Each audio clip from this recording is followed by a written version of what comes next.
राधे राधे राधे राधे राधे। भाई और सज्जनों, आज के इस वीडियो में मेरे साथ एक बहुत ही महत्वपूर्ण हस्ती जो किसी परिचय की मोहताज नहीं है। आज बहुत जगह पर में पॉडकास्ट इनका होता जा रहा है, कभी तंत्र विद्या पर में, तो कभी रेकी हीलिंग पर में, तो कभी ज्योतिष शास्त्र पर में। आज मैं इनके साथ करने जा रहा हूं राहु। राहु एक रहस्य जो सामने आपको लिखा हुआ भी दिखाई दे रहा होगा। आज के समय में राहु के नाम पर में लोग आपको डरा धमका करके बहुत पैसे ऐंठने की कोशिश करते हैं। राहु का क्या अच्छाई है, क्या बुराई है, इसके बारे में चर्चा करने की कोशिश करेंगे हम लोग। तो सबसे पहले मैं और आप रमा जोशी, इनका नाम है, रमा जोशी जी का स्वागत करते हैं। नमस्कार। नमस्कार। सबसे पहले राहु का ध्यान कर लेते हैं। राहु के बारे में चर्चा शुरू कर रहे हैं तो राहु का ही ध्यान कर लेते हैं जी। अर्धकायं महाबृहं चंद्रादित्य विवर्धनम सिंहिका गर्भ संभूतम त्वं राहुं प्रणमाम्यहम्। अब आप राहु के बारे में क्या बताना चाहती हैं, पहले आप शुरू करें, कुछ बताएं राहु के बारे में। देखिए, राहु के बारे में बहुत सारी बातें हैं कि लोग राहु के बारे में डरा देते हैं। राहु मेरा फेवरेट ग्रह है, इसीलिए मैं बड़ी खुश थी जब आपने कहा कि ये पॉडकास्ट करेंगे। मैंने कहा मुझे तो बहुत पसंद है राहु, क्योंकि राहु से सब डरते हैं। मुझे लगता है जीवन में सब देने वाला राहु ही तो है।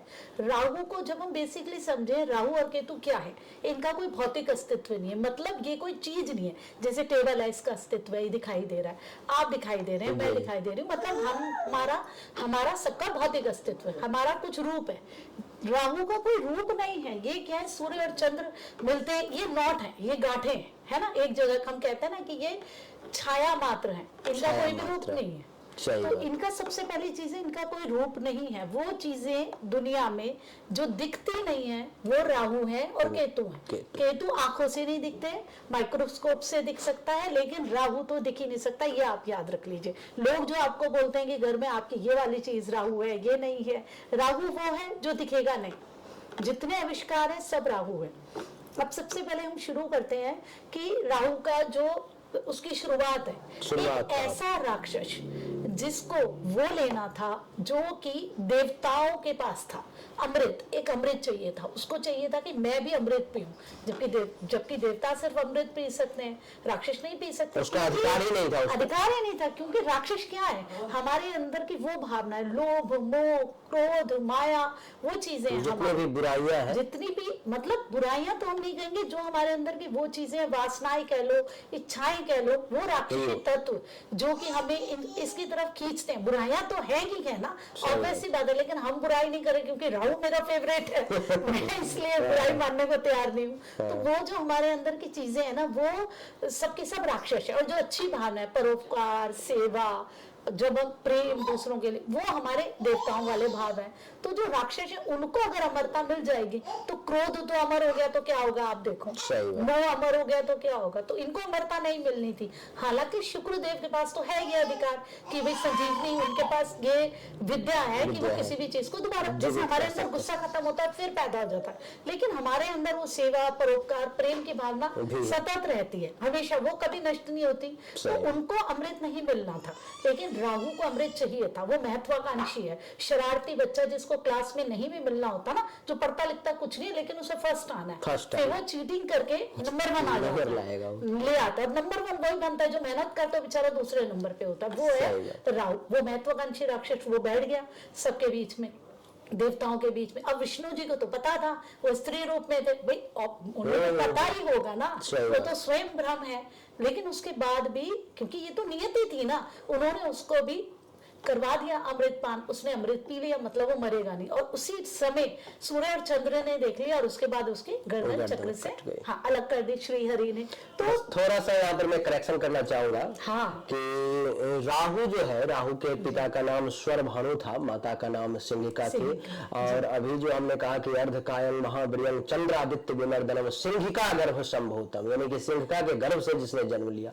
राहु टोटल लगभग 100 भाई थे। 100 में सबसे ज्यादा ज्यादा जो पावरफुल, शक्तिशाली, श्रेष्ठ जिसको आप कहोगे, वो राहु ही था। और जब समुद्र मंथन हुआ, अमृत पान के लिए जब देवताओं और राक्षसों के बीच में ये एग्रीमेंट बना कि भाई मैं भी पीऊंगा और आपको भी पिलाऊंगा, ये एग्रीमेंट बना कि देवता भी पिएंगे अमृत और राक्षस भी पिएंगे अमृत, ये एग्रीमेंट हुआ था। उनके साथ छल हुआ, जैसे कि भगवान विष्णु ने जब अमृत पान के लिए दो पंक्ति लगी गई, एक पंक्ति में देवता बैठेंगे, एक पंक्ति में राक्षस बैठेंगे, और भगवान विष्णु ने क्या किया कि उन्होंने मोहिनी अवतार ले लिया, मोहिनी धारण कर लिया। और मोहिनी का मतलब कि किसी भी व्यक्ति को, देवताओं को, राक्षसों, किसी को भी भगवान शिव खुद मोहिनी रूप पर में इतना ज्यादा वो मोहित हो गए कि ये नहीं बोलना चाहिए इस पॉडकास्ट में, लेकिन मैं बता दूं कि भगवान शिव इतना ज्यादा मोहिनी रूप पर में मोहित हो गए जो उनके साथ वो शारीरिक संबंध बनाने के लिए तैयार हो गए। जब मुझे जो है सो भगवान विष्णु के साथ शारीरिक संबंध बनाना है, ये आप शिव पुराण पढ़ोगे, विष्णु पुराण पढ़ोगे, उसमें ये वर्णित है। ये तो वहां पर में जब भगवान विष्णु ने मोहिनी रूप धारण किया और थोड़ा सा डांस वांस जो होता है, सिंगिंग डांसिंग वगैरह करके राक्षसों को अपने तरफ निभा लिया। राजा बलि थे राक्षस के राजा उस वक्त में, तो बलि थे, तो बलि को अपने तरफ कर लिया कि भाई मैं तुमको पिलाऊंगा। पहले थोड़ा उधर अमृत पिलाते थे, इधर डांस दिखाते थे कि भाई डांस देखो, और वो लड़कियों का एक जो होता है आकर्षण, उसमें राक्षसों को उन्होंने फंसा लिया। लेकिन राहु बहुत ज्यादा माइंड का तेज, बहुत ज्यादा। राहु के कटने के बाद भी बचा तो क्या बचा, मस्तिष्क ही बचा उसके पास में, सर चला गया लेकिन फिर भी घर बचा रहा। तो वहां पर में राहु ने क्या किया कि देखा देवता सब एक के बाद एक पीते चले जा रहे हैं, अमृत खत्म होती जा रही है, वो राक्षस नाचने में लगे हुए हैं, पीने में, शराब पीने में लगे हुए हैं। तो राहु ने क्या किया, राहु और केतु दो नहीं एक ही है, उन्होंने क्या किया कि तुरंत जाकर के एक देवता का रूप बनाया और जाकर के देवता की टोली में बैठ गए।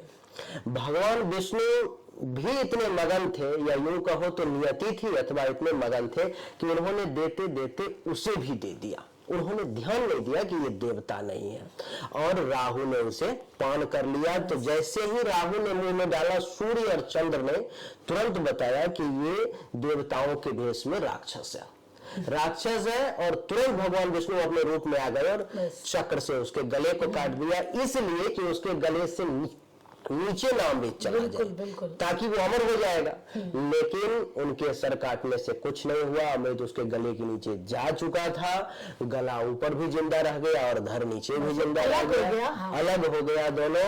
और वो फिर महादेव की बहुत ज्यादा आराधना की उसने, और फिर उसको नवग्रह, पहले 7 ही ग्रह थे, 9 ग्रह का अभी भी महत्व जो है बहुत सारे ज्योतिष शास्त्रों में नहीं दिया गया है, 7 की ही गिनती की जाती है।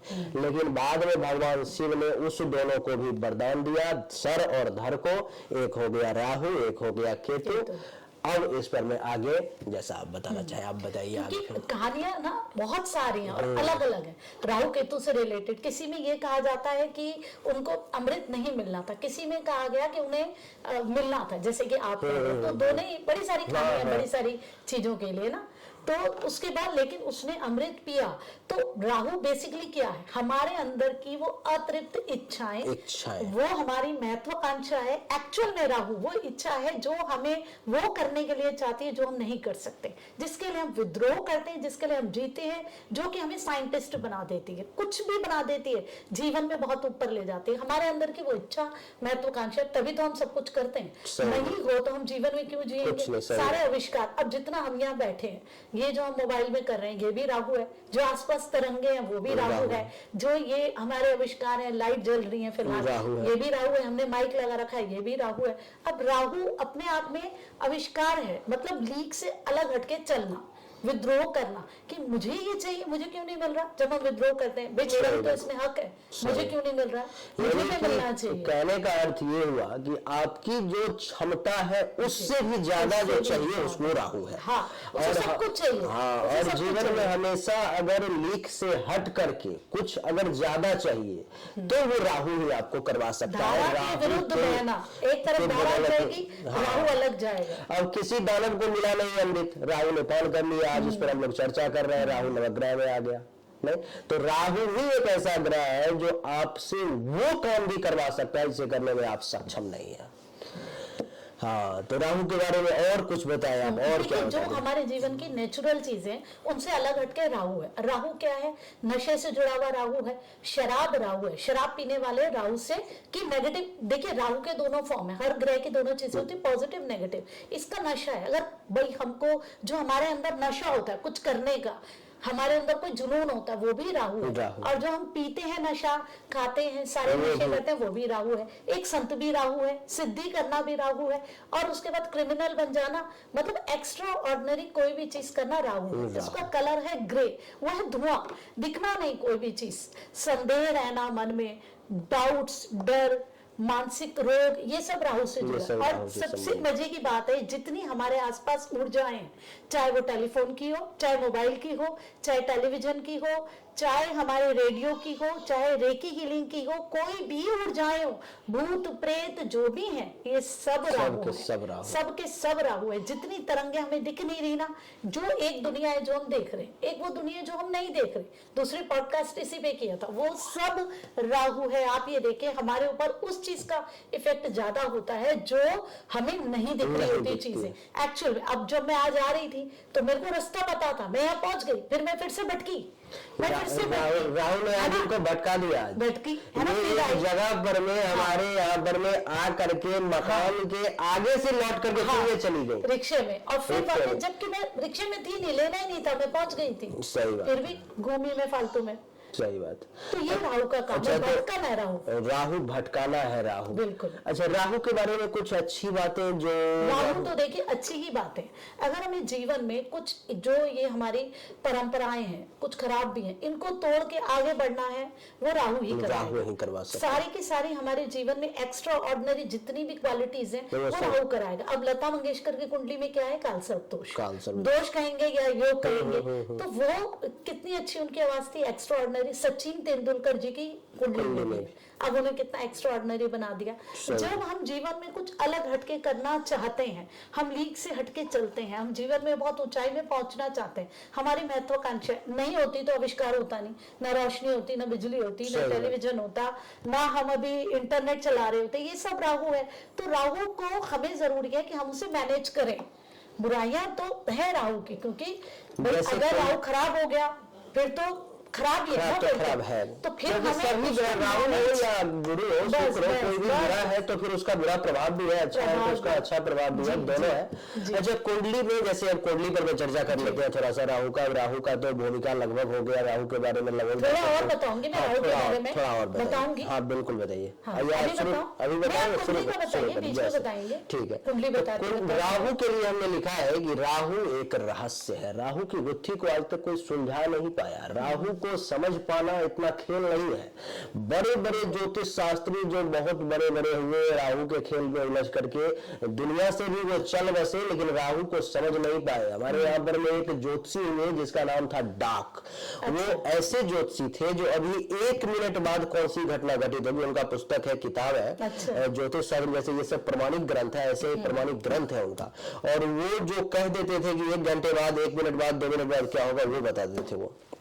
और बहुत दिन पहले की बात नहीं है, ये लगभग 100 वर्ष पहले की बात है। अच्छा। और उन्होंने अपनी कुंडली देखी, उसमें उन्होंने निकाला कि मेरी जो मृत्यु होगी वो मेरा जो ये सर का बाल है वो मैं नदी में स्नान करने के लिए जाऊंगा, उसमें किसी लकड़ी वगैरह से फंस करके वो हो जाएगा और मैं डूब के मर जाऊंगा। अच्छा। ऐसा उन्होंने निकाला। राहु के कारण ये दोष था उनके कुंडली में। और वो ज्योतिषी ऐसे जो मतलब ग्रह को श्राप देने वाली बात वो है कि किस समय किस क्षण क्या होगा वो बता देने वाली बात, और बता देते थे। उन्होंने निकाल भी लिया बिल्कुल। अब उन्होंने कहा कि इस पर थोड़ा सा रिसर्च करते हैं कि राहु आखिर कैसे, जब मेरे सर में बाल ही नहीं रहेगा तो राहु हमें मारेगा कैसे।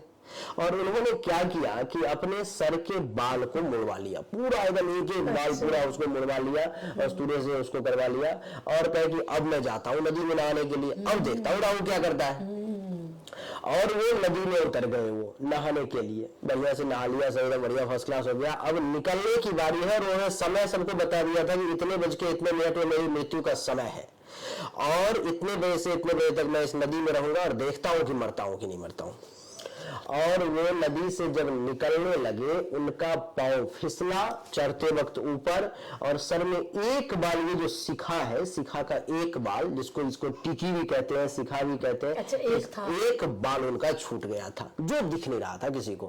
और वो एक बाल कैसा होगा, ऐसे खींचो तो टूट जाएगा। और वो एक बाल इतना ज्यादा पावरफुल हो गया कि एक लकड़ी से वो मतलब पूरा घूम गया, लटपटा गया पूरा, और वो निकलने की कोशिश कर रहे हैं, निकल नहीं रहे, और वो जल के अंदर धीरे धीरे चले गए, और वो समय 2 मिनट का बीता और उसी में वो जो है सो मर गए। मरने के बाद उनको निकाला गया, तब लोगों ने कहा, और जो ज्योतिष थे उनके शिष्य वगैरह, कि नहीं भाई गुरुदेव का तो ये सही था, लेकिन रिसर्च में राहु से जीतना संभव नहीं है। संभव नहीं है। और ये आपने बड़ी अच्छी बात कही, क्योंकि लोग ज्योतिषियों को क्या बोलते हैं कि भैया आप लोग तो ये सब बताते हैं, आप अपना क्यों नहीं कुछ टाल सकते। भैया हम यहाँ पे अपने अपने कर्मों को भोगने के लिए हम छोड़ थोड़ी ना सकते। जो सहना, भाई मुझे भटकना था, मैं भटकी, जो हमारे कर्म है वो हमें करने ही पड़ेगा। अपने कर्म से देवता नहीं बच पाए तो अपन तो मनुष्य है, अपने क्या भी 14 साल का वनवास लिया। ये बहुत अच्छी बात उन्होंने कही कि लोग ये बहुत ज्यादा कहते हैं कि आप ज्योतिषी हैं तो अपना भाग्य खुद नहीं क्यों नहीं बदल लेते, आप खुद क्यों नहीं अरबपति बन जाते, आप खुद नहीं बहुत के मालिक। भाई मेरे भाग्य में अरबपति बनना होगा तब तो मैं बनूंगा। तुम्हारे भाग्य में बनना है, लेकिन कैसे बनोगे वो तरीका मुझे पता है। अब मेरे भाग्य में बनना ही नहीं है तो मैं बनूंगा कैसे। अब जैसे कि जान लो, ज्ञान देना, हमें तो ज्ञान है, जैसे कि जान लो आप कि मैं एक बहुत ही गरीब परिवार का, एक बहुत ही गरीब ब्राह्मण का बच्चा हूं, और मेरे परिवार में आज से 20 साल 30 साल पहले 1985 में आग लग गई, बहुत संपत्ति थी, सब जल गई। उसके बाद हम लोग रोड पे आ गए, और उसके बाद स्थिति ऐसी हो गई कि जैसे झोपड़ी होता है, झोपड़ी में हम लोगों ने 2018 तक समय बिताया, 2018 तक झोपड़ी में समय बिताया। जब मेरी पढ़ाई खत्म हुई, जब ज्योतिष विद्या को मैं जानने लगा, धीरे धीरे 2016 से प्रैक्टिस करने लगा, उसको समझने लगा, अपने ऊपर अप्लाई करने लगा, तो मैंने 2018 से लेकर के आज 2024 से कम 10 से 15 करोड़ रुपए बनाए। आज मेरे पास में 2-2 करोड़ का हवेली है गांव में, कितने जमीन 10-5 करोड़ के मैंने प्रॉपर्टी लिए। तो मेरे भाग्य में उतना है, मेरे भाग्य में तो 5000 करोड़ तो है नहीं कि मैं 5000 करोड़ बना लूंगा, लेकिन तुम्हारे भाग्य में अगर 5000 करोड़ है तो ये मैं रास्ता दिखा सकता हूं तुम्हें कि क्यों नहीं हो रहा है और कैसे होगा। नहीं, अब मेरे भाग्य में जितना है वो तो मुझे मिलेगा। कहते हैं कि उपाय करने से क्या होगा, जो भाग्य में लिखा हुआ है वो तो होगा, लेकिन ऐसा नहीं है। उपाय जरूरी है। क्या होता है कि मान लो कि आपके कुंडली में आज ये योग बना हुआ है कि आज आपका ये हाथ जो है सो कट जाएगा, आज से आप इस हाथ के मालिक नहीं रहोगे, ऐसा योग बना हुआ है।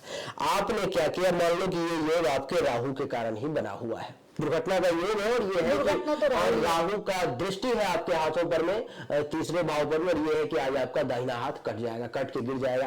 आज के बाद आप हाथ वाले नहीं रहोगे। किसी ज्योतिष के पास आप गए, उन्हें पता लगा कि भाई इसके कुंडली में ये है, इसका हाथ टूट जाने का है, कट जाने का है, आज से ये हाथ वाला नहीं रहेगा। तुरंत उन्होंने कहा कि भाई तुम राहु की शांति करवाओ, राहु के मंत्र का जाप करो, राहु के लिए ये दान करो, ये करो, वो करो। जो उपाय उनको उनके ज्ञान में था, पुस्तक में, शास्त्र में था, उन्होंने आपको बता दिया। अब आपने करना शुरू किया, आपने 1 महीने 2 महीने जितना दिन आपके पास पीरियड था, आपने उपाय किया। कुछ समय बाद जब उस घटना के घटित होने का समय आया तो क्या हुआ कि आपका अंगुली टूट गया। अब आप ये कहोगे कि गुरुदेव हमने तो उपाय किया फिर भी मेरी अंगुली टूट गई। आपकी सिर्फ अंगुली ही टूटी, ये हाथ का होगा तो जरूर, होगा तो जरूर, उसका प्रभाव बहुत कम हो जाएगा। ये है उपाय। अब थोड़ा सा कुंडली के बारे में बात कर लेते हैं। जैसे कि आप मान लो कि मेष लग्न की ये कुंडली हमने सामने बना रखी है, किसी भी लग्न की कुंडली हो, मैं मेष पर में चर्चा करता हूँ। ठीक है। जैसे अलग अलग राशि में अलग अलग भाव में राहु रहेंगे, जिसके कुंडली में कोई अगर अपना देखना चाहे तो उसके क्या फल आप बताते हो, थोड़ा सा इस मामले में आप बताओ। देखिए राहु की जब हम राशि की बात करें तो राशि तो उसके पास कोई भी नहीं है, लेकिन जो मिथुन राशि है उसको माना जाता है कि क्योंकि राहु क्या है, बुद्धि बहुत लगाता है, बुद्धि ही राहु को ठीक कर सकती है। अगर मन भटकता है, भटकाव है, हमारे मन की उलझन है, तो कैसे आएगी वो, हमें भाई हम कोई शिक्षा लेंगे। बुद्ध क्या है, शिक्षा है। और मिथुन राशि उसकी क्या, बिजनेस की राशि, बिजनेस क्या होता है, मिथुन और वृषभ राशि में ये राहु उच्च का हो जाता है, खास करके वृषभ में उच्च का हो जाता है। और मतलब कुछ लोग कहते हैं कि वृषभ उसकी राशि है, मैं और मिथुन दोनों जो है मैं वृषभ में उच्च का मानती हूँ, और इसमें मैं ये मानती हूँ कि ये इसकी अपनी राशि है, क्योंकि अब बुद्धि ही राहु को संभाल सकती है। अगर आपका मन भटक रहा, गलत लग रहा है, आप बुद्धि लगाए, नहीं मैं ऐसा करूंगा मैं फंस जाऊंगा, मुझे नहीं करना चाहिए, मुझे चीज चाहिए तो मुझे मेहनत करनी है, मुझे शिक्षा लेनी है। तो बुद्धि ही, हमारी शिक्षा ही राहु को बचा सकती है। अब मिथुन राशि क्या है? स्त्री पुरुष का जोड़ा, ये बिजनेस है, बिजनेस से भी जुड़ी हुई है। और वृषभ राशि क्या है? काल पुरुष की कुंडली की दूसरी, ये हमारे ऐश्वर्य से जुड़ी हुई है, जो हमें भोग मिलते हैं जीवन में। अब शुक्र की 2 राशि है, दूसरी राशि कला से जुड़ी हुई है, ये जुड़ी है हमारे भोगों से। तो हमारे जीवन, क्योंकि अब राहु को क्या चाहिए? सारे भोग विलास, अपनी वासनाएं पूरी करनी है, इच्छाएं भी, ये नहीं है खाली वासनाएं, उसको सिद्धि भी चाहिए, उसको सबसे ऊपर भी जाना है। तो यहाँ पे वो उच्च हो जाते हैं जब उनको पूरे भोग मिल जाते हैं, विलास मिल जाते हैं, राहु खुश हो जाते हैं। उन्हें कोऑर्डिनेशन करना है, लोगों के साथ जुड़ना है, तभी मिथुन राशि उनकी है, उन्हें बुद्धि लगानी है, तभी तो आविष्कार होंगे ना। अब जब हम बात करते हैं मेष लगन की, है ना, अब लगन में अगर हम बात करें, लगन में राहु है तो, क्योंकि ये तो भाव का हो गया ना इफेक्ट, जो मैं आपको कह रही हूँ, लगन में हुआ तो उसकी पर्सनैलिटी राहु जैसी हो जाएगी, वो लोगों को समझ में नहीं आएगा, डाउट वाला रहेगा, हमेशा उसकी इतनी महत्वाकांक्षा होगी, उसे वो भी चाहिए जो नहीं मिल सकता, धोखेबाजी उसके अंदर होगी। अगर उसका लग्नेश कमजोर हो गया तो, अगर उसका लग्नेश मजबूत हुआ तो वो इतना उसूलों का पक्का होगा, उससे कोई तोड़ नहीं सकता। ऐसा रेयर ही होता है, नॉर्मली क्या होता है, फिर भी बेईमानी तो देखो देता ही देता है, उससे तो साम दाम दंड भेद करके अपनी चीज चाहिए उसे, उसको पसंद है, मैं यहाँ आई, मेरे राहु का इफेक्ट है, मैं राहु से प्रभावित हूँ, मुझे लग रहा कोई चीज चुप से मैं छुपा लूंगी, मेरे पास कितना भी हो, ये राहु का, ये गुरु बचाता है ना फिर हमें इन चीजों से। तो प्रथम भाव में ये राहु का फल है, इसमें थोड़ा सा ऐड कर देता हूं मैं, अगर मेष, हाँ थोड़ा सा ऐड कर देता हूं, जैसे कि मेष राशि में प्रथम भाव में अगर राहु बैठा हुआ है, मेष राशि में बैठा होगा तो हम ये देखेंगे कि एक तो मंगल की राशि में बैठ गया, शुरुआत में बैठ गया, उसका अगर हम लगन मानेंगे, लगन में भी बैठ गया, फिर हमें मंगल भी तो देखना है कहाँ है, क्योंकि मेष राशि का इफेक्ट राहु करेगा, लेकिन बहुत अच्छा फल तो नहीं देगा, गुस्सा दे देगा, बहुत ज्यादा बढ़ाएगा, उसे चाहिए चीजें मुझे जल्दी जल्दी चाहिए, क्योंकि ये पहला भाव जो है हमारा, इसको कहते हैं कि ये शरीर भी है और शरीर में भी अगर इसको खास करके डिवाइड कर दें तो ये जो हमारा मस्तक है ये राहु है, और राहु के पास है भी क्या, तो यही है बस, मस्तक ही है, बस इतना ही है। लेकिन ये मेष राशि में बैठा हुआ है, और मेष राशि अर्थात मालिक हो गया मंगल से जो है राहु की दोस्ती अच्छी नहीं है, मंगल के साथ राहु का कॉम्बिनेशन बढ़िया नहीं है, मंगल देवता है और ये जो है सो दानव है। तो जैसे ही प्रथम भाव में बैठ गया तो राहु जब भी आपके जीवन में आएगा, और मेष राशि में अगर है तो आपको दिमागी टेंशन देगा ही, मेंटली तौर पर में परेशान करेगा ही, और बाकी बात इन्होंने जो बताया वो बिल्कुल सही बताया, गुस्सा भी दे देगा और ये दे देगा कि भाई मुझे जल्दी चीजें चाहिए, मंगल को चाहिए होती है जल्दी, एनर्जी लेवल ज्यादा दे देगा, दिमाग ज्यादा लगाएगा वो आदमी ना हर चीज में, और उसकी पर्सनालिटी एकदम फास्ट। अब यहाँ दिखा आपको, उसके बाद पता नहीं आपको कि यहाँ कैसे पहुंच गया भूत की तरह, 1 सेकंड में ऐसा होता है ना, फट से यहाँ पहुंचा, यहाँ चला गया, बहुत ज्यादा ऊर्जा हो जाएगी ओवर, तो उसको तो भैया लगाना पड़ेगा। भाव में अगर राहु बैठा हुआ है वृषभ राशि में, अगर वृषभ में ही बैठा है, दूसरे राव में बैठा है, पहले तो वो उसकी वाणी हो जाएगी, गोलमोल बातें करना, उलझा के बातें करना, फिर वृषभ राशि उसको ऐश्वर्य तो पूरे मिलने वाले हैं लाइफ में, और खूब मिलने वाले, उच्च का हो गया, वाणी खूब उसकी ऐसी होगी कि बातें ऐसी बड़ी बड़ी कर देगा कि बस मैं तो ये बन जाऊंगा, वो कर दूंगा, धन भी तो देगा, कुटुंब का भी है, उच्च का होगा उसका धन, और उसके धन में, उसके कुटुंब में राहु का इफेक्ट हो गया, तो कोई ना कोई उसके कुटुंब में दूसरी जाति से आए हुए लोग भी होंगे, उसकी माँ हो सकती है, अंतरजातीय कोई कुछ ना कुछ प्रभाव है, ये भी हो सकता है, कोई गोद लिया हुआ बच्चा भी हो, उसके साथ भी खुद ऐसा हो सकता है। तो सेकंड हाउस में, और शराब सिगरेट इसका व्यसन भी उसको दे सकता है, सट्टा भी उसको करा सकता है। हाँ, सेकंड हाउस में राहु काफी नेगेटिव चीजें भी कर देता है, क्योंकि अच्छा नहीं होता, वाणी है ना, खाना पीना विदेशी खाना खाएगा, वाणी को खराब कर देगा, गोलमोल बातें करेगा, बहुत ज्यादा बोलेगा, बड़ी बड़ी छोड़ते हैं ना जिसे हम कहते हैं, वो कर देगा, करना कम और बोलना ज्यादा, बोलना ही बोलना, करने का। तो इसमें थोड़ा सा मैं ऐड कर देता हूँ, जैसे कि यहाँ पर में लोग मिस कर जाते हैं, जैसे कि आपने बहुत अच्छी अच्छी चीजें बताई, लेकिन इसमें शुक्र का भी देखना बहुत जरूरी होगा, शुक्र कहाँ बैठा है, अगर सबसे इम्पोर्टेंट है। अगर शुक्र इस कुंडली में मान लो आपकी कुंडली के 6ठे भाव में, 8वें भाव में या 12वें भाव में, जबकि यहाँ पर में उच्च का हो गया, नहीं तो फिर भी वो नेगेटिव फल देगा, क्योंकि खर्चा ज्यादा करेगा ना, छठे भाव में जैसे ही आ गया हाँ। तो वो विविध मारक चला गया, वो खराब हो गया, खराब चला गया, अष्टम में चला गया, फिर तो राहु किस भाव में बैठा हुआ है, किस राशि में है, उसका स्वामी कहाँ है, इसको देखना बहुत ज्यादा जरूरी होता है, नहीं तो फिर उसके आप सही फल को नहीं ले पाओगे। आप जो 12वें भाव में कह रहे हैं, अगर उच्च का भी होगा तो खर्चा उच्च का होगा। हाँ, तो इतना खर्चा करेगा, आमदनी 18, खर्चा 2 रुपया। सही बात, सही ऐसा कर देगा। अब राहु जैसे कि तीसरे भाव मिथुन राशि में अगर आपकी अपनी राशि में बैठ गया, अब तीसरे भाव में राहु क्या करता है, साहस का भाव है ना, दुस्साहसी बना देता है। वो साहस भी कर लेगा जो कोई नहीं कर सकता। ये अच्छा भी होता है और ये नेगेटिव भी, ये दोनों चीजें कर देगा। हाँ, ये वो चीजें कर देगा जो कोई आपसे उम्मीद नहीं करता, लेकिन अपनी राशि है उसकी यहाँ पे। अब ये हमारे हाथ का भी है, उसकी हैंडराइटिंग बहुत अच्छी होगी, हो सकता है कि वो प्रिंट मीडिया से रिलेटेड हो, बुक्स अच्छी लिख सकता है, किताबें लिख सकता है, राइटिंग कर सकता है। बुद्ध का है वो देखना है हमें, उसके बाद ही अगर उसका बुद्ध ठीक होगा तो ये राहु उसको ठीक चीजें भी दिलाएगा, लेकिन वो किसी की सुनने वाला नहीं है। पराक्रम उसके अंदर इतना है, जो उसका मन करेगा वो करेगा, हिम्मत उसको ज्यादा ही दे दी। जैसे कि साहस से कह दिया उन्होंने, दुस्साहस तो बिल्कुल सही रहा। जैसे कि छत पर में, फोर्थ मंजिल पर, फ्लोर पर में कोई है और ये है कि भाई यहाँ से तुम कूद नहीं सकते, और राहु कहेगा नहीं भाई कूद सकता हूँ, लेकिन और कूद जाएगा, वो हिम्मत तो हो गया और उसके पाँव टूट गए। अपने राशि में ना यहाँ पे तो यहाँ चलाकी भी तो करेगा, सही बात है, बुद्धि भी साथ में है। तो बुद्ध, ये मिथुन राशि राहु की अपनी राशि बहुत हद तक मानी जाती है कि ये उसका अपना राशि है। ऐसे बहुत सारे ज्योतिष इसे उच्चकी भी कहते हैं, वृषभ और मिथुन दोनों को उच्चकी कहते हैं, कुछ लोग सिर्फ वृषभ को, सिर्फ मिथुन को मानते हैं, ऐसा सही है। यानी कि तीसरे भाव का राहु वास्तव में अच्छा फल देता है, ऐसा है। मैंने बहुत लोगों की कुंडली देखी है जो हजारों करोड़ के मालिक है, ऐसे लोगों की देखी है जिसके पास आज से कुछ पहले बहुत अच्छे बिजनेसमैन। राहु ही एक ऐसा ग्रह है जो आपको करोड़पति से अरबपति, खरबपति इतना पैसा दिला सकता है। कहते हैं धीरूभाई अंबानी की कुंडली में राहु तीसरे ही भाव में बैठा हुआ था और उन्होंने हमेशा रिस्क लिया। आप कहानी जानते हैं, पेट्रोल पंप पर काम करते थे, गरीब परिवार से थे, क्या कैसे और कहां पर में आज उनकी फैमिली है। राहु अगर कर्क राशि में हो, हाँ, एक तो ना ये छाती में ना खरखराहट दे देता है, कफ दे देता है, हमेशा उसकी बनी रही, क्योंकि लंग्स का भी है। तो फिर चंद्रमा उसका पीड़ित हो गया, मन में हमेशा डर, डाउट। उसको एक चीज दे दो ना, वो सपने बना देगा, पता नहीं मैं कितना बड़ा आदमी बन गया, छोटी सी छेक चिल्ली है ना, मन में बहुत कल्पनाएं, बहुत, और मन में ना खड़खड़ाहट सी, अच्छा खुश नहीं रखेगा ना मन को।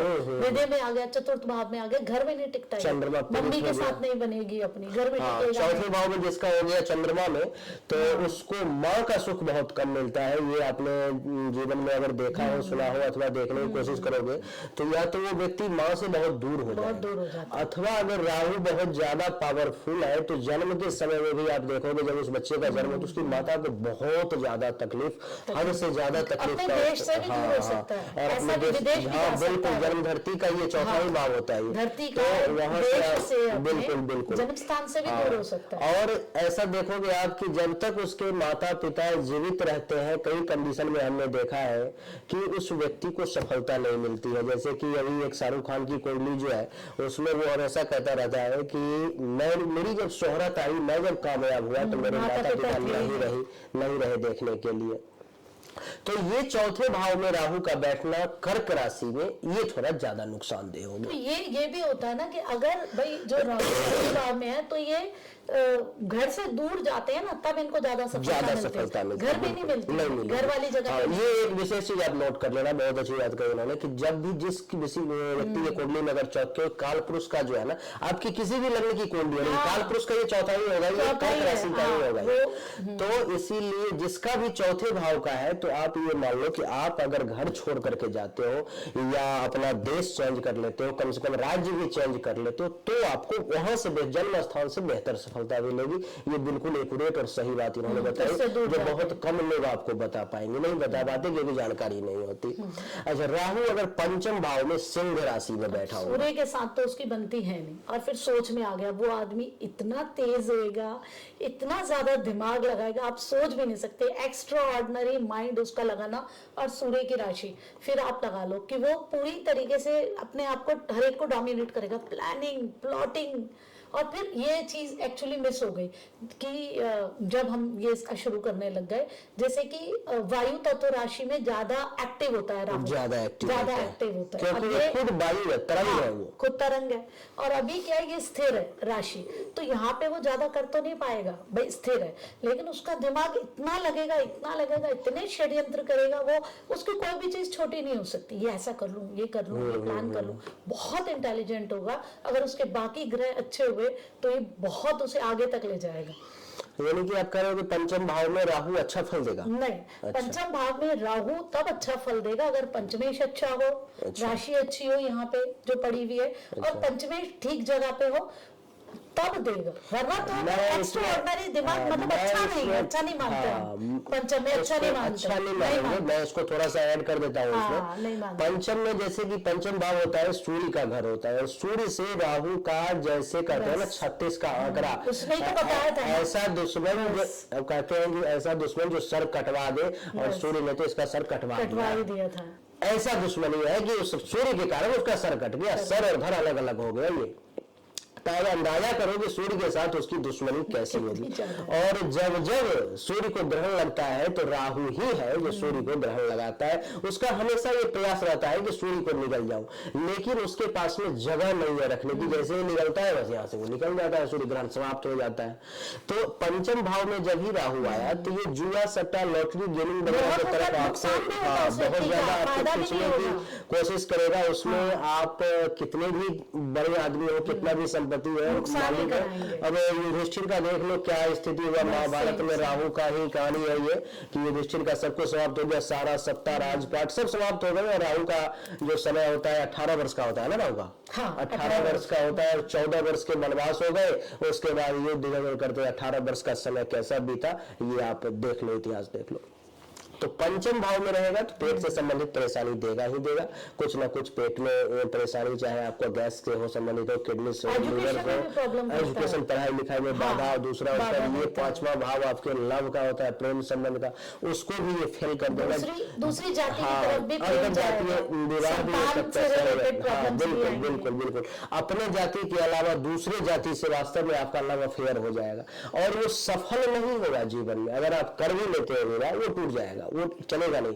क्योंकि पंचम भाव में राहु का बैठना या किसी पापक ग्रह का बैठना यानी कि आपका प्रेम संबंध का असफल होना। पुण्यों का भी तो है ये पंचम भाव, पुण्य का भी है, सही बात है, पुण्य का है, हमारे यश का है। तो इंट्यूशन बहुत अच्छी होगी, लेकिन व्यक्ति की इंट्यूशन बहुत अच्छी होगी। जैसे कि षड्यंत्र वगैरह शब्द का प्रयोग किया इन्होंने, अथवा ये कहो कि बड़ी बड़ी सोच, बड़ी बड़ी बातें, बहुत कुछ सोचते रहना, करते रहना, ऐसा करूंगा वैसा करूंगा ये वो, तो यहाँ पर में वो करता रहेगा, लेकिन उसमें फायदा कम और नुकसान ज्यादा। लेकिन अगर वो व्यक्ति पुलिस से रिलेटेड है, मिलिट्री से रिलेटेड है तो फायदा हो, तो फायदा। अगर वो किसी रिसर्च से रिलेटेड है, अच्छी चीज में लग गया उसका लगने, तो वो बहुत बड़ी रिसर्च कर सकता है। पुलिस से सबसे साइंटिस्ट है, उस सबसे डॉक्टर है ना, हायर रिसर्च में जा सकते हैं, उसका लेवल अच्छा होगा, फिर उसको बेनिफिट भी देगा, लेकिन पर्सनल लेवल में परेशान करके देगा, लेकिन देगा, पर्सनल लेवल पे परेशानी करेगा। अब जैसे कि राहु छठे भाव में किसी का कन्या राशि में बैठा छठे में तो देखो अच्छा ही कहते हैं, फिर कन्या राशि बुध तो उसके लिए है ही बेनिफिशियल। कॉम्पिटिशंस में सक्सेस दिलाएगा, कॉम्पिटिटिव होगा, वो हर चीज को कॉम्पिटिटिव निश्चित तौर पर वो कंपटीशन में जो है सफलता हासिल कर लेगा। अगर सरकारी नौकरी की भी तैयारी करेगा तो बहुत हद तक ये होगा कि उसको हो ही जाएगी, क्योंकि इस भाव में बैठा हुआ राहु कंपटीशन में सक्सेस होने का योग 90-95% तक बना देता है। शत्रु नाशक योग, दुश्मन को दबा देगा, वास्तव में कोर्ट केस में जीतेगा नहीं, कोर्ट केस होगा भी, कोर्ट केस होगा भी, राहु के पीरियड में केस मुकदमा भी होगा, लेकिन जिता देगा, ये आप जीत जाओगे, सही बात है। ये भी जो है सो छठा भाव भी पेट का होता है, ये भी तो यहाँ भी बैठा हुआ है, फिर भी पेट से संबंधित परेशानी जो है सो ये कुछ ना कुछ देगा, वो देगा, लेकिन फिर उसको यही खत्म भी करेगा, इससे आपको वो निकालेगा भी, क्योंकि छठे भाव का राहु अच्छा माना जाता है बहुत हद तक, लेकिन परेशान करके अगर तुला राशि में राहु बैठा हुआ है सप्तम भाव में किसी में, पार्टनर में प्रॉब्लम कर देगा। सप्तम भाव वैसे शुक्र के साथ तो उसकी बनती है, ठीक है ना, क्योंकि शुक्रदेव तो है ही उनके गुरु। तो लेकिन वैसे वो अगर वो कोई आर्टिस्ट है, तो उसके लिए बहुत बढ़िया, बहुत अच्छी अच्छी दुनिया दे देगा हमें, बहुत अच्छे संगीत दे देगा, बहुत अच्छी पिक्चरें दे देगा। लेकिन पार्टनर के मामले में प्रॉब्लम है। लव लाइफ उसकी जो उसका पार्टनर होगा, मैरिज एक तो दूसरी कास्ट में हो जाएगी, वो विदेश भी जा सकता है। सप्तम भाव हमारी यात्राओं का भी तो है विदेश, एक्स्ट्रा मैरिटल अफेयर वगैरह भी दे देगा, सेटिस्फेक्शन नहीं देगा ना कहीं भी, उसको पार्टनर से कभी भी संतुष्टि नहीं होगी, चाहे कोई भी उसको, क्योंकि राहु क्या है, असंतुष्टि दे। यहाँ पर में राहु अगर बैठा हुआ है और शुक्र आपका कुंडली के दूसरे भाव में अगर चला गया तो ये राहु आपकी जिंदगी बदल देगा, क्योंकि शुक्र अपने भाव में अपने घर में चला गया, बैंक बैलेंस के घर में धन रुपया बैलेंस संपत्ति, फिर आपको ये राहु जो है सो भाग्य को बदल के रख देगा। आप अगर एक गरीब परिवार में भी आपने अगर जन्म लिया है राहु के पीरियड में, ये जो भी बात इन्होंने कहा कि दाम्पत्य जीवन में परेशानी हो आएगी, विवाह होगा, लेकिन पैसों के मामले में आपको बहुत ऊपर नीचे चला जाएगा, आप सोच नहीं सकते कि आप कितने पैसे वाले हो जाएंगे। हाँ, अब वो अलग बात है कि राहु की डिग्री कितनी है, शुक्र की डिग्री कितनी है, ये देखना बहुत जरूरी है। यहाँ पे बैठा हुआ राहु आपको प्राइवेट पार्ट से संबंधित, लिंग योनि से संबंधित परेशानी भी देने का प्रयास करेगा, उससे संबंधित आपको बिजनेस, आपको गुप्त रोग वगैरह भी परेशान कर सकते हैं, दूसरी जाति वालों से आपके ज्यादा जो है संबंध भी बनेंगे। हाँ, निश्चित तौर पर बनेंगे। तो ये जो है राहु आपको ज्यादा थोड़ा सा इस मामले में परेशान करेगा, और शुक्र अगर बढ़िया है तो इस मामले में बढ़िया फल देगा। अगर राहु कुछ किसी के कुंडली के अष्टम भाव में बैठा हुआ है और वृश्चिक राशि में बैठा हुआ है, तो फिर अष्टम भाव में बैठा, एक तो वृश्चिक राशि में बैठा, एक तो वैसी नीच का हो गया, ठीक है। लेकिन पराशर जी ने कहा कि अष्टम में नीच का ग्रह भी अच्छा फल देता है, अच्छा फल देता है। लेकिन राहु जो है ना, अब यहाँ पे बैठ के वो दोनों चीजें दे देगा, नेगेटिव भी देगा, पॉजिटिव भी देगा। पॉजिटिव तो ये देगा अगर वो व्यक्ति के ग्रह अच्छे हुए तो यहाँ सिद्धि दिलाता है, रिसर्च करवाता है, बहुत गहरी रिसर्च करवाता है, एकदम साधन बना देता है, तंत्र मंत्र साधना, आप जो भी चीज करेंगे उसमें बहुत आपको, और मृत्यु को जीत लेने वाला भी बना देता है कि आपके अंदर ऐसी भी शक्ति आ जाए अगर आप पावरफुल हो, पॉजिटिव हो। क्योंकि वैसे मैंने सुना है, देखा नहीं है अभी मैंने कुंडली अभी एकदम, लेकिन जो मोदी जी की कुंडली में भी शायद अष्टम में ही राहु है।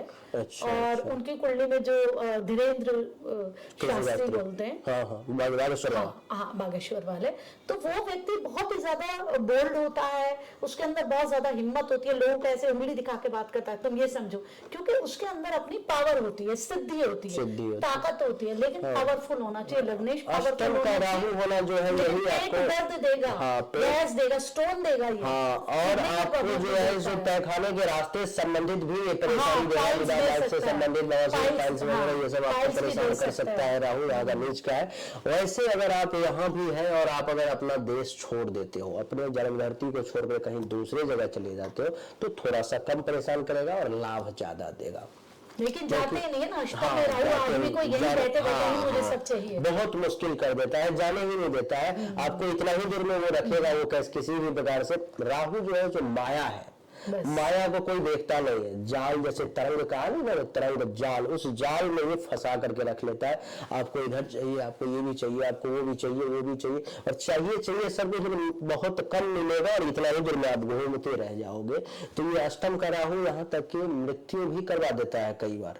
क्या है कि अष्टम का राहु अगर मंगल अगर खराब हो गया ज्यादा, और ये खुद यहाँ पर में नीच का भी है, जबकि नीच भंग राजयोग हो जाता है अष्टम भाव में। उनका तो मंगल बहुत अच्छा है मोदी जी का। हाँ, उनकी कुंडली मैंने देखी नहीं है, नहीं मंगल तो मैंने देखा है, मैंने किसी और की उसमें वीडियो में देखा था, तो ये चीज। क्योंकि मोदी जी का जन्म तारीख, जन्म स्थान का कुछ अंदाजा नहीं है कि क्या है, नहीं है। तो उनका राहु तो प्रबल होगा, आप उनकी पर्सनालिटी देखो कितनी प्रभावशाली, उनका माथा देखो, उनका चेहरा देखो कितना, ये आप अंदाजा लगा सकते हो, अंदाजा लगा सकते हैं उनका। देखो लोग कैसे उनके लिए दीवाने होते हैं, वो राहु बिना अच्छा हुए वही नहीं सकते, लोग एकदम दीवाने हैं उनके लिए। इतनी अगर राहु किसी के कुंडली में धनु राशि में अथवा नवम भाव में एक तो धर्म से अपने विमुख करा देगा, दूसरे धर्म की तरफ जाएगा। जैसे एक मेरे क्लाइंट की थी, वो सरदार थे, वो विदेश गए, उस समय क्या चल रहा था विदेशों में, ये चल रहा था, वो पायलट है कि भाई विदेशियों को, वो सरदारों को भी वो मुसलमान मान रहे थे, तो वहां जाके उन्हें अपनी पगड़ी जो थी वो हटानी पड़ी और उन्हें बाल कटवाने पड़े। तो मैंने कहा वहां जाकर उन्होंने, मैंने कहा धर्म से थोड़ा सा विमुख होना पड़ेगा, इंडिया आएंगे तो फिर बढ़ा लेंगे बाल, लेकिन उस समय करना पड़ा। व्यक्ति क्या करता है, दूसरे धर्म की चीजें करता है, गुरुओं को मानता है, जैसे कोई साईं बाबा को मानता है, कोई किसी गुरु को मानता है, तो गुरु का प्रभाव ज्यादा हो जाता है। लेकिन वो अगर पूजा पाठ करे और धनु राशि में, एक तो फाइटिंग स्पिरिट बहुत दे देगा, धनु तो उसी की राशि है, लड़ने की ताकत उसके अंदर बहुत ज्यादा दे देता है। और अगर वो पूजा पाठ करता है, एक्स्ट्राऑर्डिनरी भी कर देता है, पता नहीं क्या क्या कर देगा, तंत्र वंत्र से जुड़ी हुई चीज, गुप्त विद्याओं की तरफ ज्यादा जो है उसका, विदेश का भी है, उसको वो मिलेगा, विदेश का वीजा मिलेगा। राहु तो विदेश और भी है ना, विदेश घुमाएगा उसको। नीच का भी माना जाता है कि नीच का हो गया, तो जब नीच धर्म का भाव है ना, तो धर्म के विरुद्ध वाला है राहु, यहाँ पे नीच का माना जाता है। इस भाव में प्रभाव कैसे रहेगा? सबसे पहले आपको अपना, अगर आप सनातन धर्म से हो तो जैसा कि एग्जांपल भी दे दिया, उनके सामने प्रत्यक्ष प्रमाण है कि वो सिख धर्म का होते हुए भी वो चला गया इस्लाम धर्म में, क्योंकि इस्लाम में नहीं गया, इंटरेस्ट उसका जागृत हो गया। नहीं, उसको अपनी जॉब के लिए उसको जॉब मिली, तो अपने धर्म अपनी पगड़ी उसे उतारनी पड़ी, कटवाने पड़े उसे अपने बाल, उतारनी नहीं पड़ी, मतलब हम ये नहीं बोल सकते कटवानी पड़ी, उसे अपने बाल कटवाने पड़े, उसे वो अपना पायलट के उसमें उस तरीके से काम नहीं कर सकता।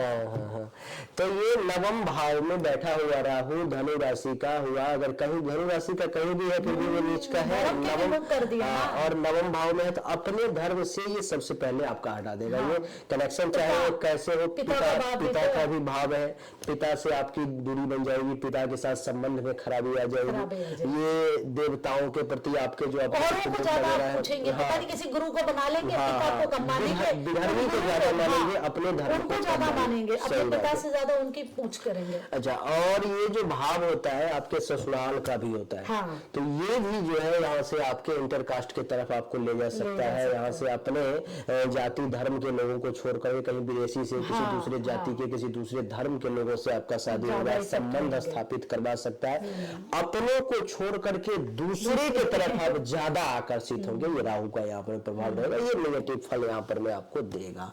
अच्छा, राहु अगर शनि की राशि दशम में अगर मकर में बैठा हुआ हो, शनि की राशि का तो कहते हैं कि भाई उसी की राशि है अपना राशि वहाँ पे, लेकिन दशम भाव में राहु पॉजिटिव भी बहुत करता है, नेगेटिव कहो तो अगर उसका लग्नेश खराब हो बहुत कम, राहु कुछ भी करवा सकता है, इलीगल काम भी वो करेगा। मेरे क्लाइंट था, उसके दशम में था, वो एक इलीगल काम करता, तो वो रेती बाहर निकालते हैं ना नदी से, फिर उसको बेच देते हैं, बालू, हाँ बालू कुछ ऐसा, तो वो उसको बेचने का काम करता था। वो व्यक्ति कुछ भी कर सकता है, कुछ भी कर सकता है, साम दाम दंड भेद लगा के जो उसको चीज चाहिए वो चाहिए, उस पे आप कंट्रोल नहीं कर सकते। दशम में राहु है तो अगर पॉजिटिव है तो ही पॉजिटिव देगा, अगर उसको में लग्नेश और शनि ठीक नहीं हुआ तो फिर वो गलत काम भी करेगा ना, अपराधी भी बना सकता है, नवम का भी बना सकता है, दशम का भी। लेकिन लग्नेश, फिर अपने लग्नेश को मजबूत करो, गुरु को मजबूत करो, गुरु को मजबूत करो, बुद्धि तो उसको ठीक यहाँ पर में बैठा हुआ राहु, बिल्कुल सही कहा उन्होंने कि ये शनि के घर में, कहते हैं कि शनि का परछाई ही राहु है, केतु जो है सो मंगल का है, जैसा शनि वैसा राहु, जैसा मंगल वैसा केतु, ये दोनों एक तरफ है। तो केतु पर तो हमारी चर्चा हो नहीं रही, राहु पे हो रही है। तो शनि अगर, अच्छा वैसे भी मेष लग्न की कुंडली में जो है शनि समग्रह के तौर पर माना जाता है, तो अगर जो है शनि आपका बढ़िया जगह पर में है, जैसे कि छठे भाव में नहीं है, आठवें में नहीं है, प्रथम में नहीं है, प्रथम में नीच का हो जाता है, 12वें में नहीं है, अगर इन सब जगह के अलावा कहीं भी शनि है और पावरफुल है, तो बिल्कुल सही कहा इन्होंने कि ये काम धंधा में 4 चांद लगा देगा आपको। आप इलीगल काम भी करोगे फिर भी उसमें बढ़िया पैसा बनाओगे, बहुत कम पकड़ में आओगे, आपका काम चलता रहेगा। आपको पिता का जो, ये पिता का भाव हुआ तो पिता से दूसरा, ये पिता का धन दौलत का भाव हुआ तो पिता से धन दौलत का खूब लाभ मिलेगा। पाँव वगैरह में अगर कहीं कोई चोट वगैरह लग गया है, दर्द वगैरह रहता है, तो उससे भी आपको ये राहत दिला देगा, इज्जत प्रतिष्ठा मान सम्मान, उसका रिलेशन एक लेडी से गर्लफ्रेंड, यहाँ से पंचम पड़ गया ना, यहाँ पर मैं दूसरे परिवार में, तो किसी दूसरे को, ये बिल्कुल सही। तो यहाँ से जो है, और आपको बड़े सरकारी काम करवाएगा, सरकार से आपको लाभ दिलवाएगा, सरकारी अधिकारी से आपका कनेक्शन बढ़िया बन जाएगा। इलीगल काम इसीलिए इलीगल है क्योंकि सरकार उसकी मंजूरी नहीं देती है, नहीं। और जैसे कि एक शराब का ठेका है, आप बिना लाइसेंस का चला रहे हो तो वो इलीगल है, और सरकार ने एक लाइसेंस दे दिया तो वो शराब बेचना लीगल हो गया। बस एक सरकार का लाइसेंस का ही बात है। तो वही बात है यहाँ पर में, अगर आप शराब वगैरह, जो भी पंचम इसका दूसरे भाव में दृष्टि भी है, तो खाने पीने से संबंधित, शराब से संबंधित या और भी जो गलत काम है ना, उन सब से संबंधित आप अगर करते हो तो उसमें आपको ये हायर ग्रेड पर भी निश्चित तौर पर ले जाएगा। हो सकता है तो आप MP MLA मंत्री मुखिया सरपंच वगैरह प्रधान वगैरह जो होते हैं वो सब भी बन सकते हैं, क्योंकि दशम भाव सरकार का बिल्कुल पॉलिटिक्स में आपको हाई लेवल पे ले जा सकता है। अच्छा, राहु अगर एकादश में बैठा हुआ है एकादश तो में ना क्या सबसे करते हैं? बढ़िया बात ये होती है कि आपको बिना कमाया हुआ खुद बिना मेहनत का धन भी मिल सकता है। धन किसी मिल और की संपत्ति कोई आपके नाम करके चले जाए, वो चीजें भी मिल जाती हैं जो आपको नहीं है। अगर नहीं साथ में कोई अच्छा ग्रह बैठा हो, अगर शनि ही बैठा हो, फिर तो आपको बहुत प्रसिद्धि बहुत। मिलेगी, इतनी मिलेगी कि लोग सारी दुनिया आपको जानती हो। सही बात। प्रसिद्धि भी दिला देता है, इस लेवल तक आपके ले जाता है, तो आपको बेनिफिट भी देता है, लेकिन अब लाभ आपको होते ही रहे। वैसे बेनिफिशियल ही है हाँ, यहाँ पे बिल्कुल हम यहाँ भी देखते हैं तो। बेनिफिशियल है। यहाँ क्योंकि शनि की के भी घर राशि में है, हाँ। शनि का मूल त्रिकोण राशि है ये, और शनि के घर में है शनि, वही बात है यश कि- की भी है ना, यश हाँ, भी देगा और आपको। शनि अगर वही शर्त है कि पहला, छठा, आठवां और 12वां भाव में नहीं होना चाहिए। अगर नहीं है तो यहाँ भी आपको ये खूब लाभ देगा, खूब पैसा देगा, अपार धन दौलत का मालिक बना देगा, आपके यश में खूब वृद्धि होगा, सीनियर से खूब लाभ मिलेगा, बड़ा भाई बहन इस सबसे भी खूब फायदा होगा, फायदा होगा। और बहुत काम आगे आप करोगे, बहुत ज्यादा लाभ मिलेगा। तो यहाँ का भी राहु अगर आपके कुंडली में है, ये मैंने इसलिए इस पर चर्चा किया है क्योंकि बहुत सारे ऐसे लोग होंगे जो फीस नहीं देना चाहते होंगे, दसवां देने में सक्षम नहीं होंगे, तो कुंडली निकाल के चेक कर लेंगे राहु कहाँ है, किस भाव में है, किस राशि में है, और इसके लिए यही हम लोग उपाय भी आपको बता देंगे जो क्या कैसे उपाय करना है। अगर राहु किसी का 12वें भाव में बैठा हुआ है, एक तो 12वें भाव में सपने देगा, वो इतने ज्यादा सच्चे सपने भी देगा क्योंकि गुरु की है राशि है। और उल्टे सीधे भी देगा, भूत का डर दे देगा, भूत के सपने दे देगा, डराएगा भूत उनको, रात उनकी मतलब पूरी एकदम रात अलग ही पिक्चर में बीतेगी, भूतिया रात। बिल्कुल। और उसके बाद वो फिर जब सुबह उठेंगे तो फिर वो नॉर्मल कहेंगे कैसे मेरे को रात को होता है, सही तो मैं दबाएंगे भी, जैसे कहते हैं ना कोई नेगेटिव एनर्जी आ गई, छाती में चढ़ गई, दबाया, भूत प्रेत, ये मतलब ये थोड़ा सा से संबंधित नेगेटिव चीजों से होना पड़ेगा। सो ये आपको वास्तव में सोते हुए ध्यान रखना है, पैर धो के सोए, बेड वगैरह झाड़ के सोए, झाड़ के सही सोए, बात ये सब है। नहीं करें। हाँ, अगर ये 12वें भाव में है, थोड़ा सा ऐड कर देता खर्चा भी तो ज्यादा करवाएगा, खर्चा भी ज्यादा करवाएगा। तो इसमें दो चार चीज मैं ऐड कर देता हूँ, बिल्कुल सही कहा इन्होंने कि 12वें भाव में अगर है तो खर्चा बहुत करवाएगा, आमदनी अठन्नी खर्चा रुपया वाली बात जो है इस समय चलती रहेगी, धन का हानि बहुत करवाएगा। पैसा आपके पास में अगर 5 रुपया है और खर्च की जरूरत 1 ही रुपया है और आपने थोड़ा सा मन को बहका दिया तो आपका 5 का टैक्स चला जाएगा, खत्म हो जाएगा। ये 12वां भाव है तो यहाँ पर आपको आपके परिवार में हॉस्पिटल का खर्चा बहुत ज्यादा, दवाई दारू में आपका पैसा जाता रहेगा, डॉक्टर के पास जाते रहोगे, डॉक्टर के पास चलता रहेगा, साधु संतों के पास नहीं होता हमें प्रॉब्लम है तुम ये पूजा करवा लो, वो करते रहेंगे, वो कुछ ना कुछ करवाते ही रहेंगे सारा समय। सपनों से संबंधित बिल्कुल सही कहा कि ये सपना का भाव है, तो अनेक प्रकार का सपना, डरावना सपना ज्यादा, सांप से संबंधित सपना ज्यादा, भूत से संबंधित ज्यादा, तो ये सब जो है आपको चलता रहेगा। ये 12वां भाव पाँव का भी होता है, पैर में चोट वगैरह भी लग सकता है, कांटा वाटा कुछ इस प्रकार की चीजें जो है सो आ सकती है।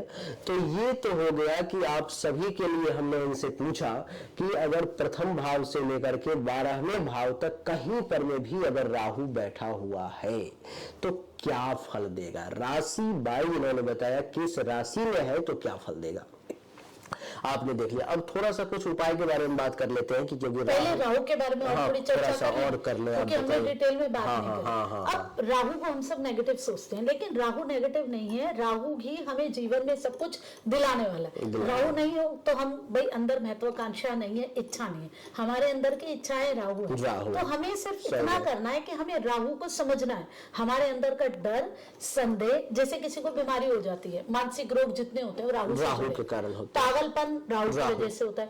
चंद्रमा और राहु का संबंध क्या है, लोग कहते हैं दिमाग पागल कर देता है, लेकिन कलाकारों की कुंडली में होता है, उनको वो इतनी ज्यादा बढ़िया कल्पना शक्ति दे देता है, बढ़िया बढ़िया गाने बनाते हैं, पिक्चर्स बनाते हैं, क्योंकि उनकी कल्पना शक्ति बहुत आगे रहती है। एक नेगेटिव में चला गया और अपने काम के प्रति पूरा वो हो गया कि भाई बेहतरीन से बेहतरीन हमें किसी भी चीज का जो जुनून होता है ना वो राहु दे देता है, वो भी पागलपन जो है उसका वो है, हमें जुनून है तभी तो हम बैठे हैं, वरना हम क्यों बैठे होते, हमें भी तो जुनून है ना इस चीज का, ये भी हमें राहु ने दिया है। ऑब्वियसली बात है, हमारा राहु अच्छा है तभी हम ये बैठे और ये बात कर रहे हैं। राहु खराब होता है तो हम भी कह रहे होते हैं, सही बात है।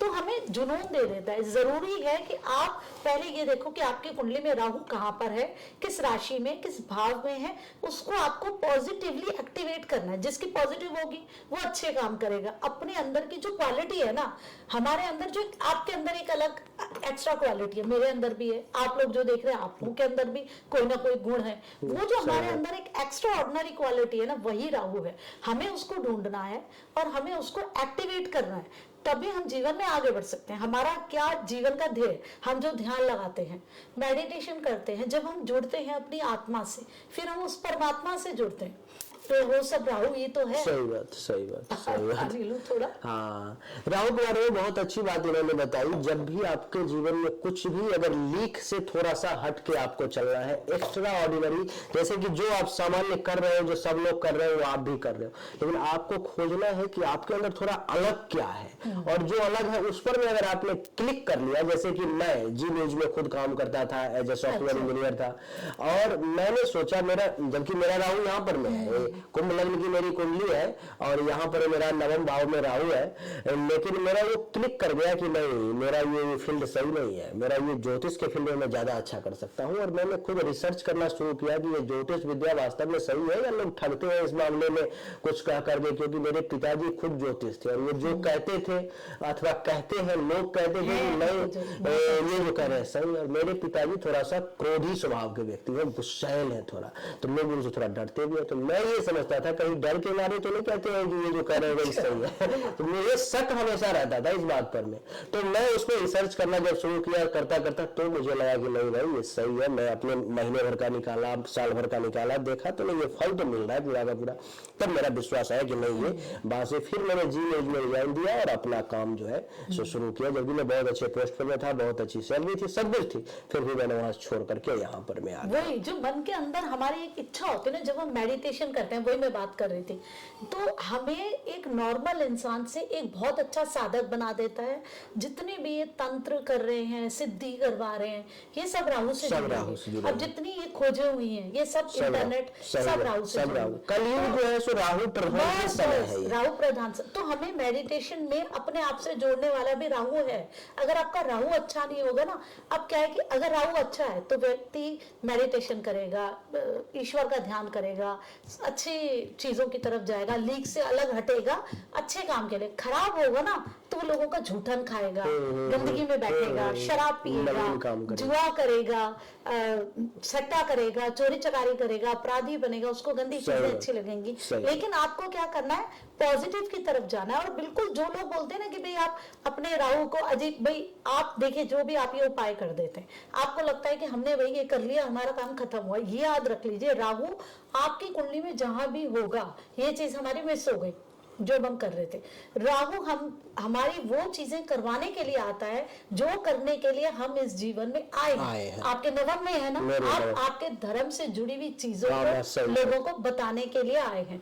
हम जो उलझन, जो गांठें हम लेकर के आए हैं, वो खोलनी होती है राहु ने। गांठ क्या है, वो है केतु, और जो खोलनी होती है वो क्या है, राहु है। आप इनको अपने धर्म से जुड़ी हुई चीजें, अपने जो ये हमारा धर्म है, जिस भाव में है, जिस हिसाब से जिस जगह पर में है, जिस भाव में, जिस राशि में बैठा है, उससे जुड़ी हुई आपके जीवन की चीजें सुलझाने के लिए। अब काल सर्प योग क्या होता है कि आपने अगर कोई ऐसा काम, क्योंकि राहु आएगा तो हम काल सर्प को भी बात करेंगे, हम पितृदोष की भी बात करेंगे, फिर हम बात करेंगे उपायों की, और फिर हम बात करेंगे कि प्रॉब्लम्स क्या क्या देते हैं। पहले प्रॉब्लम्स की बात कर लेंगे, है ना। अब जब काल सर्प दोष की हम बात करते हैं, योग कह लो, दोष कह लो, है ना, वो ये। तो जब सारे ग्रह राहु और केतु के बीच में आ जाता है, काल सर्प योग बन जाता है। तो जब ये होता है तो व्यक्ति कुछ विशेष परिस्थितियों में फंसा रहता है, कितनी कोशिश कर ले वो उन चीजों से नहीं उठ पाता, क्योंकि उसने कोई ऐसा काम किया होता है अपने जीवन में, ज्यादा ही खराब हो जाता है, किसी को ज्यादा ही दुख दे दिया, जैसे उनसे हो गया था दशरथ से, ना चाहते हुए भी भाई किसी की मृत्यु का कारण बन गए थे वो। ऐसा कोई आपने चीज कर ली, तो आपके जो भी उपाय हैं, पूजा है, वो आपकी पॉजिटिविटी को आपको एक्टिवेट करेंगे, उलझाहट से बाहर लाएंगे। लेकिन आपको कर्म करने ही पड़ेंगे अच्छे, जब तक आप अच्छे कर्म नहीं करेंगे। मेरे कुंडली में काल सर्प दोष है, राहु जो है यहाँ है, केतु यहाँ है, बाकी के सारे ग्रह इसके कंट्रोल। तो आपने ये करना है ना। हाँ, तो काल सर्प दोष जो है सो इसको योग भी कहते हैं, दोष भी कहते हैं, मैं तो ज्यादातर दोष ही मान के चलता हूँ। काल सर्प दोष 12 प्रकार के होते हैं, और उसमें आपको क्या करना होता है कि जैसे 12 भाव है ना, तो 12 भाव के अलग अलग अपने अपने काल सर्प दोष होते हैं, कहाँ बैठा हुआ है। इसमें सूर्य चंद्रमा की गिनती नहीं होती है। राहु और केतु के अगर बाहर भी सूर्य चंद्रमा है, फिर भी आपके कुंडली में काल सर्प दोष है। मानते हैं, अगर कोई ग्रह एक आधा बाहर है, तो एक आधा है, तो उसका भी जो है आंशिक उसका प्रभाव कम हो जाएगा। हाँ, अब वो काल सर्प दोष इस बात पे डिपेंड करता है कि राहु और केतु के पास शक्ति कितनी है, वो कितना आपको बांध सकता है। फिर भी तंग जैसे हाँ तंग तो ही करता है। जैसे कि मेरे कुंडली में राहु 29 डिग्री पर में यहाँ है और केतु 29 डिग्री पर में यहाँ है। दोनों सामने सामने राहु केतु होते हैं, या तो इधर हो गया ग्रह या इधर हो गया, या यहाँ पर जैसे बता देता हूँ एक सेकंड के लिए काल सर्प दोष क्या होता है। जैसे मान लो कि यहाँ राहु है, यहाँ केतु है, सारे ग्रह अगर एक साइड हो गए, इस साइड और इस साइड कुछ भी नहीं है तो काल सर्प दोष हो गया। अथवा सारे ग्रह इस साइड हो गए, इस साइड कुछ भी नहीं है तो काल सर्प दोष हो गए। जैसे कि यहाँ राहु है, यहाँ केतु है, सारे ग्रह इस साइड हो गए तो काल सर्प दोष हो गया, तो सारे ग्रह उस साइड, यानी कि एक साइड हो जाना ही काल सर्प दोष कहलाता है देवी और सज्जनों। जिंदगी एक ही ढर्रे पे एक ही चीजों पे चलती जा रही है, चलती जा रही है, आप उठ नहीं पा रहे। काल सर्प दोष का अर्थ ये हो गया कि राहु अगर मुख है तो केतु पूछ हो गया, और उसके बीच में आपको उसने जकड़ लिया, सभी ग्रहों को जकड़ लिया। ग्रह अगर पावरफुल भी है फिर भी वो रिजल्ट नहीं दे पाते। अब मेरे कुंडली में खुद हमने अनुभव किया कि काल सर्प दोष के कारण कई सारी रुकावटें, कई सारी परेशानियां आ रही थी, और जब काल सर्प दोष की हमने पूजा की, शांति की, और काल सर्प दोष के लिए एक अंगूठी होती है जो बनवानी होती है, उसका नियम बहुत कम लोगों को, शायद 1-2% लोगों को पता होता है। उसका क्या है मैं बता देता हूँ आपको। जैसे कि 2 ग्राम सोना उसमें लेना है, एक अंगूठी तैयार करनी है, मेरी होगी अभी इसी में, मैं आपको दिखा भी देता हूँ। जैसे मान लो कि अभी फिर निकालना पड़ेगा उसको। जैसे मान लो कि ये अंगूठी है, ये काल सर्प दोष की अंगूठी नहीं है, ये बुखरा आ जाए। जैसे ये अंगूठी है बनवाना है तो इसमें 2 ग्राम सोना लेना है, 1 ग्राम चांदी लेना है, उसका आधा जो है सो पीतल लेना है, उसका आधा तांबा लेना है, उसका आधा लोहा लेना है। इन 5 प्रकार के धातु को मिला करके एक ऋण तैयार करनी है। ये ऋण 3 पंक्ति वाली होगी, जैसे सांप होता है ना, घेरा बनता है वैसे, और उसके मुख पर में 2 आंख होगी और ऐसे लाइनिंग होगी, जैसे लगना चाहिए कि दोनों साइड से सांप है, वो स्नेक जैसा दिखना चाहिए, और फिर उसकी पूजा करके करना, पहनना चाहिए। दूसरा एक ये तरीका है, दूसरा भगवान शिव का जितना ज्यादा आप पूजा कर सकते हो, क्योंकि भगवान शिव एक ऐसे ग्रह है, कहते हैं कि भावी मेट सकल त्रिपुरारी, ऐसे घटना जिसको बदलना संभव नहीं है लेकिन उसको भी महादेव बदल सकते हैं। ये क्षमता सिर्फ उन्हीं के पास में है, ना ही कोई दूसरे देवी देवता कर सकते हैं, किसी के हाथ में नहीं है। एक ही बस है कि भावी मेट सकल त्रिपुरारी, भावी को, आपके भविष्य के घटनाओं को, मरे हुए को भी जिंदा करने की क्षमता उन्हीं के पास है। शुक्राचार्य को भी उन्होंने ही जो है मृत संजीवनी विद्या जो दी, उधर हो गया कि भाई देवताओं को अमृत मिल गया, उधर दानवों को कुछ मिला नहीं तो भयंकर हाहाकार हो गया, लड़ाई झगड़ा डगर तराज की स्थिति उत्पन्न हो गई। विष्णु भगवान ने देने से इनकार कर दिया, भाई अमृत नहीं दूंगा, चाहे अब जो हो जाए, चाहे युद्ध हो या कुछ भी हो, अब तो देवता अमर हो गए, राक्षस मारे जाएंगे। ऐसी बात है कि भगवान विष्णु ने पक्षपात कर दिया। वो हमेशा पक्षपात करते हैं, देवताओं की तरफ रहते हैं और इधर दानव की तरफ तो कोई रहता नहीं। महादेव तो न्यूट्रल है। तो उन्होंने कहा कि ठीक है, आपने अगर इसे दिया है अमृत तो मैं दूंगा शुक्राचार्य को मृत संजीवनी विद्या, जिसके बदौलत ये किसी भी मरे हुए व्यक्ति को जिंदा कर सकता है। और महादेव ने शुक्राचार्य को वो विद्या दी, और शुक्राचार्य के पास ये शक्ति हो गई कि जब भी ऐसी विपरीत स्थिति उत्पन्न होती थी और वो चाहते थे जब जिसको, तो मरे हुए दानव को जिंदा कर देते थे। और दूसरा, हम जब शिव जी की पूजा करते हैं तो वो कितने स्थिर है, कितने शांत है, हमारे अंदर शांति भी आती है। अब राहु क्या है, भटकन है, दिमाग खराब कर देता है, मुझे चाहिए मुझे चाहिए मुझे करना है, तो उससे भी तो हमें सुकून दिलाता है ना राहु। सही बात। तो हम अभी किसकी, हम काल सर्प की बात कर, अब देखिए किसी भी चीज को अति कर देते। अब लता मंगेशकर जी की कुंडली में उन्हें सिर्फ गाना ही गवाया पूरे जीवन, उन्होंने और कुछ नहीं किया। सचिन तेंदुलकर जी की देखिए किस लेवल पे उन्हें ले गए, क्रिकेटर बना दिया। चलो उनका तो रहा पारिवारिक जीवन, लेकिन लता जी का नहीं रहा, ये नेगेटिव कर दी उसने चीजें, तो बाकी सारे पक्ष आपके जीवन का खत्म कर देगा। आपको सिर्फ एक ही चीज में, एक ही जगह फोकस करके बस एक ही ढर्रे में कर देगा जो आपने कहा, उन्हीं चीज में चलेगी जिंदगी।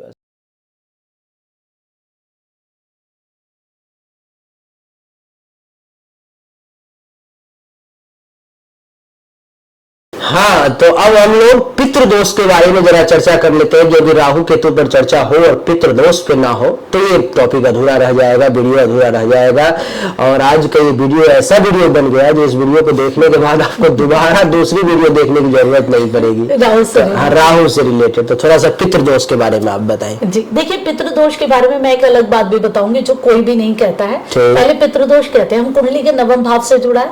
नवम भाव है हमारे जितने भी हमने कर्म किए हैं उन सब से जुड़ा हुआ है, हमारे धर्म से जुड़ा हुआ है, हमारे पिता से जुड़ा हुआ है। नवम भाव पीड़ित होना चाहिए, नवमेश होना चाहिए, गुरु होना चाहिए और राहु केतु का इफेक्ट होना चाहिए। मतलब कोई ऐसा काम हमें हमारे धर्म से रिलेटेड जो धर्म के विमुख है, हमने अपने भाग्य में इतना बड़ा गलत काम कर दिया कि वो हमारे भाग्य से हमें ऊपर उठने की नहीं दे रहा, हमारे लक को उसने एक तरीके से बांध लिया है ना। तो लोग क्या कहते हैं कि आपके पितरों ने, ये जो मैं अलग बात बता रही हूँ यही है, लोग कहते हैं कि आपके पितरों ने कोई ऐसी चीज कर दी है जिसकी वजह से आपको प्रॉब्लम है। आपके पितरों ने कुछ नहीं किया, वो आप ही जब पितृ रूप में थे तब आपने कोई ऐसा गलत काम कर दिया जिसकी वजह से आप उलझे हुए। तो उसमें गुरु भी पीड़ित होता है क्योंकि हमारे अच्छे कामों से जुड़ा हुआ गुरु।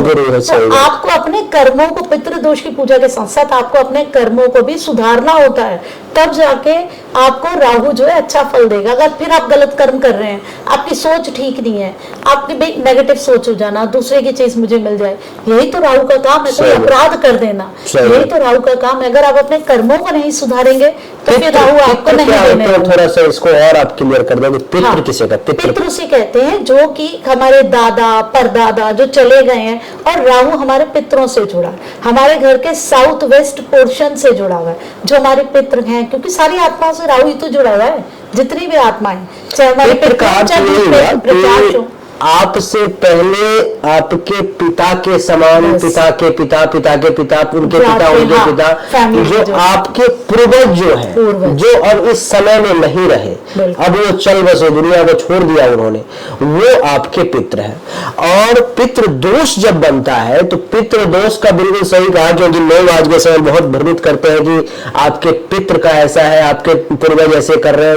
वो कुछ नहीं करते, वो आपको कभी आपके पिता है, वो आप कितना भी कुछ कर लो लेकिन वो कभी आपको नुकसान पहुंचाना नहीं चाहेंगे। और उनके कर्मों की सजा, और उनके कर्मों की सजा नहीं, ऐसा तो होता है। कहते हैं कि बढ़े वंश पिता के धर्म में, हमारे यहाँ पे तो मिलती है।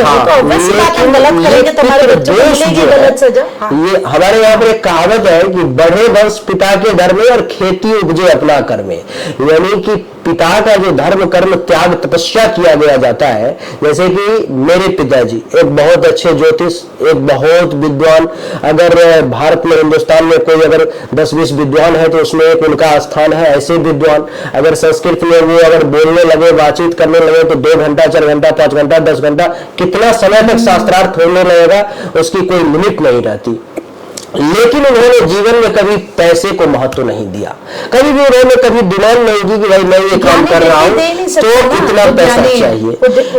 और उन्होंने जो त्याग किया, उनके पिताजी वो भी बहुत त्यागी थे। तो मैंने ये अनुभव किया अपने जीवन में कि उन दोनों ने जो त्याग किया है उसका परिणाम मुझे मिला है। तो वो जो कहते हैं कि बढ़े वंश पिता के धर्म में, तो पिता जो धर्म करते हैं, माता पिता जो कर्म करते हैं, उसका फल तो आप पर पड़ता ही है।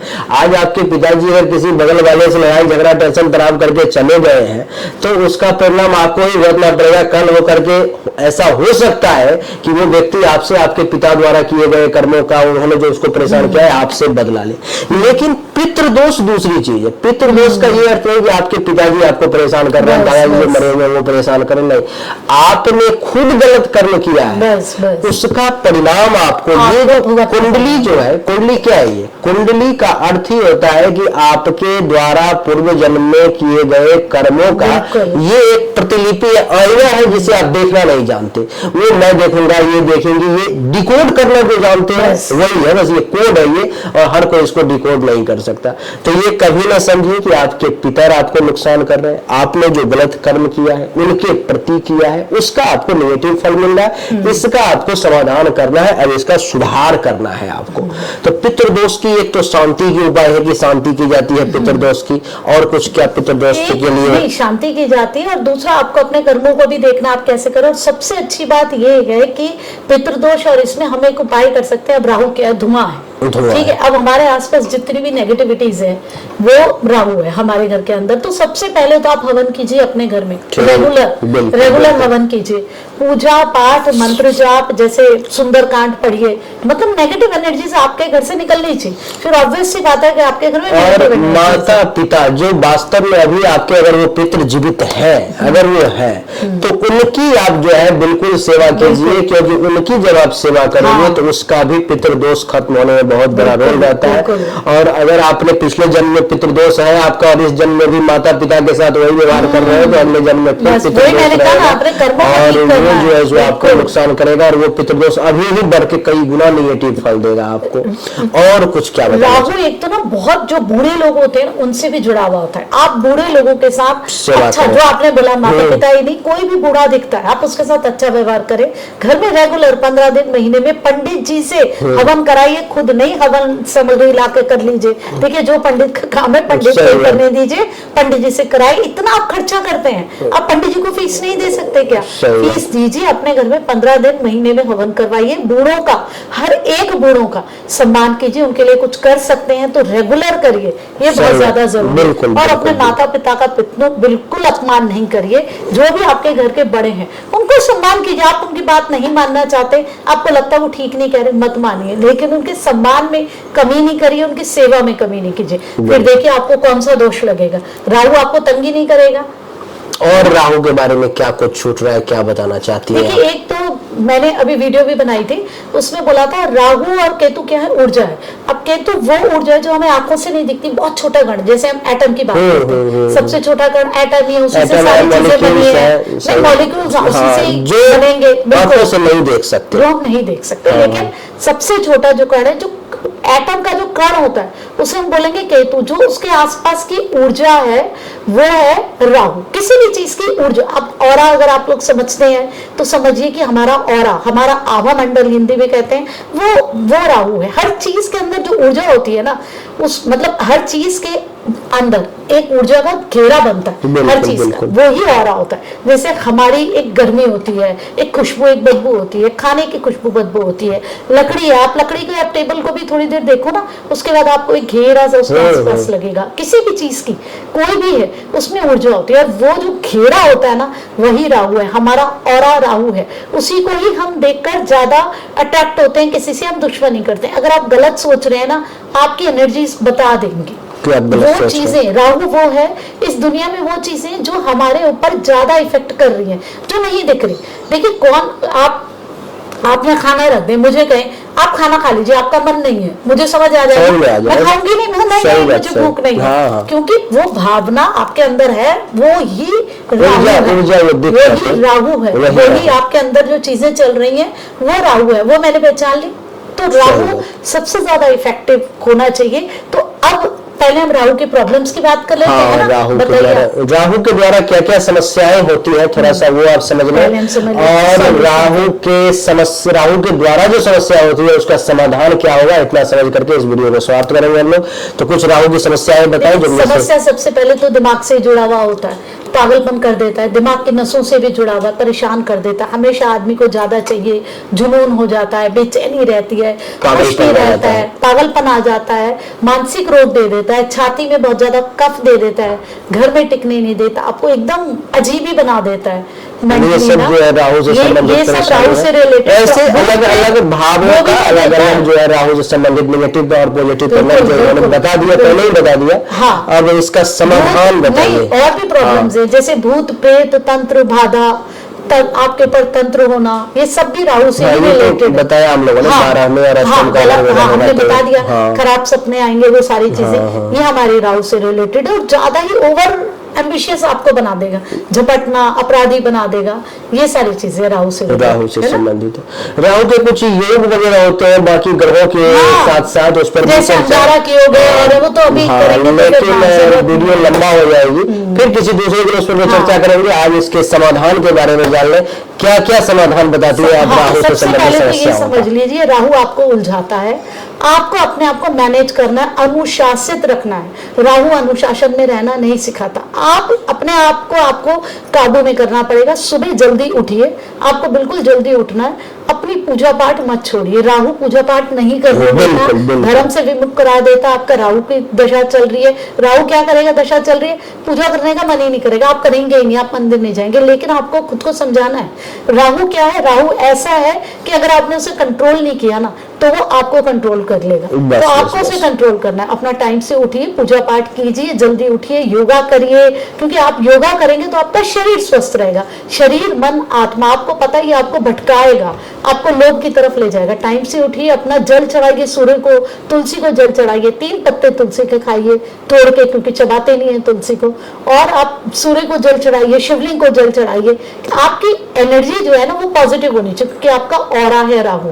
अगर वो पॉजिटिव रहेगी, जब आप दिया जलाते हैं, दिया जलाने से कितनी पॉजिटिविटी आती है, जब आप घी का दिया जलाते हैं। पूजा कीजिए, क्योंकि राक्षस है वो राहु, उससे आपको देवता ही बचा सकते हैं। माँ कहते हैं ना कि माँ ने राक्षसों का दमन किया था, वो ही आपको बचा सकती हैं। माँ की पूजा कीजिए, शिव जी की पूजा कीजिए, क्योंकि वो आपको शांति दिलाएंगे।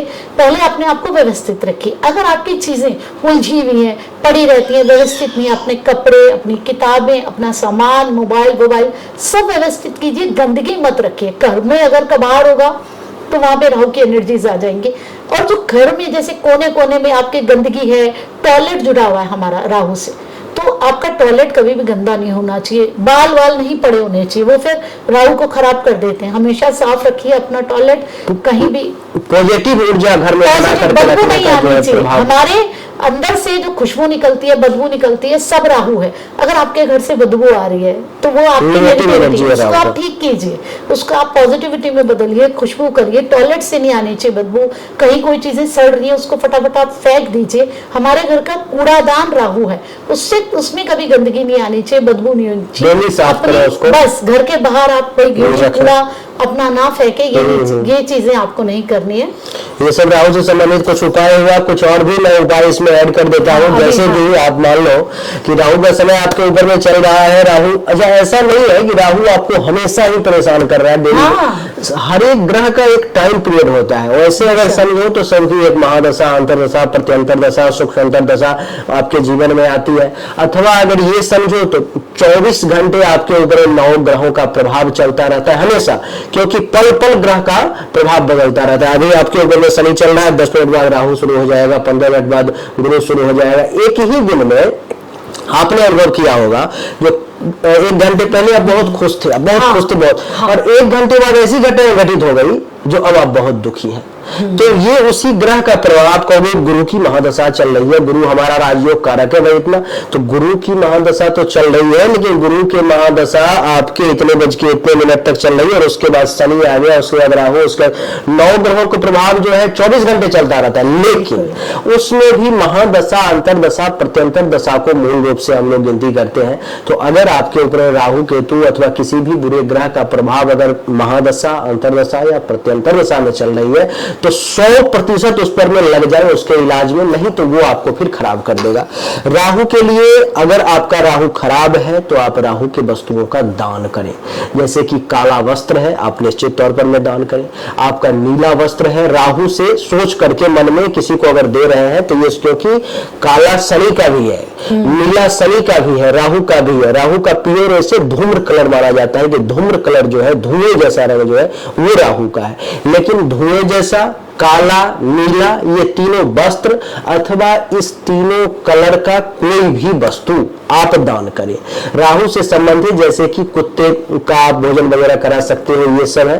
और सबसे जो मूल इसका उपाय है वो है कि राहु के मंत्र का जाप करना। जब भी राहु का समय आपके ऊपर में चालू हो तो दैनिक तौर पर में जिन लोगों ने दीक्षा ले रखी है वो ओम शब्द का उच्चारण करके ओम राम राहवे नमः, ओम राम राहवे नमः, ओम राम राहवे नमः का जिनको संभव है वो डेली जाप करें।